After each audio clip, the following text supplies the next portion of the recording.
The kids are fantastic. Some of the adults are a little bit ungrateful. They're asking me if I'm giving Gucci bag.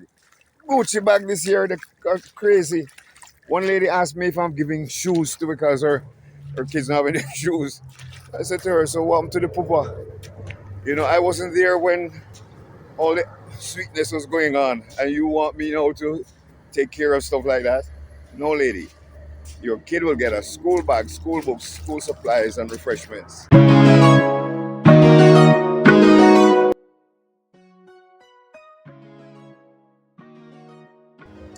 Good morning, folks. It's the last day of July 2025, and I'm coming to you from a little private beach hidden. Most people in Montego Bay don't even know about it. It's not very far from Harvey Beach, Fisherman's Beach, um, by Iron Shore. It's really gorgeous. Nice, clean white sand. It's pretty shallow. Gets very warm during the days because it's so shallow. The sun gets an opportunity to really bake it. Beautiful. Not very far from what they call Bird Island, home of thousands of egrets, most of the white ones, but some of the gray ones also. Anyway, this morning I want to talk to you about Mr. Ed Bartlett. Mr. Ed Bartlett did something that shocked me yesterday. I went to collect a donation from a laborite friend of mine, well-placed laborite, big contributor to the party. And I met him at the bank, Scotia Bank down by Fairview. And he said to me, by the way, Peterkin, I just got out the phone with your friend. I said, which one? And he laughed. And I knew he was going to come up with something. So he said, your friend, man, Mr. Bartlett. I said, yes, my friend. Well, if that's a friend of mine, I wouldn't like you to tell me about my enemy, because that man has done a lot to soak me up, including getting my beautiful festival song thrown out before the judges even got a chance to listen to it. And folks, I'm going to send you that song later on, and I want you to judge it against the songs that are playing now, including the winner. Okay? Mr. Bartlett, as far as I'm concerned, eliminated my chance of winning $3 million because I believe that song had a good chance of winning the festival. But water under the bridge now. What he shocked me with is that he actually decided to donate some money towards my back to school event up in my village, up in Hopetown. Every year for the last 3 years, and this is going to be the 4th year, I've been doing a back to school treat, trying to help the poorest kids in the community with the help of the headmistress. We try to make sure that the poorest kids have the basic stuff to go back to school in terms of school bags, school books, school supplies, and so on. And first year I did it, I didn't have a dime cash of my own, but I have quite a few generous friends. Funnily, most of them are comrades. I'll even call their names because I'm not doing any damage. Some of the most generous ones include Dane Thomas, former colleague of mine in Sandals, Kirk Taylor, big time labor comrade, Everett Bloomfield, his brother was a comrade. I think he was a counselor or something like that in Portland. Got killed. Um, and then I have some laborite ones like Patrick Fletcher, another big comrade, good friend of mine too, Mr. Kindness. He's very kind.